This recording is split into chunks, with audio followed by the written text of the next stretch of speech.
Hello everyone. Today we are going to talk about how to change the DPI on your Dell mouse. First, look at your Dell mouse and check if it has a physical DPI button. On many Dell mouse models, this button is located just below or behind the scroll wheel. It is usually small and easy to miss. Pressing this button will cycle through different DPI levels that are already built into the mouse. Each press switches to the next sensitivity level.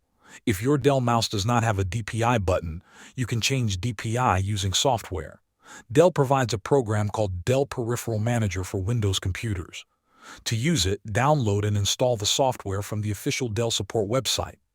Inside the software, select your mouse from the list of devices.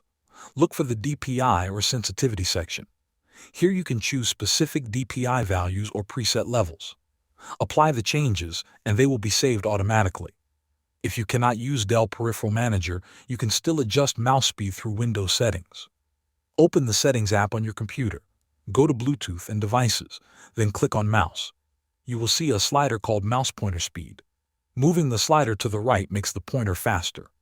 Moving it to the left makes it slower. This does not change the actual hardware DPI, but it does change how fast the cursor moves on the screen. After changing your settings, test the mouse by moving it around on your desktop or in a program you use often. Thanks for watching.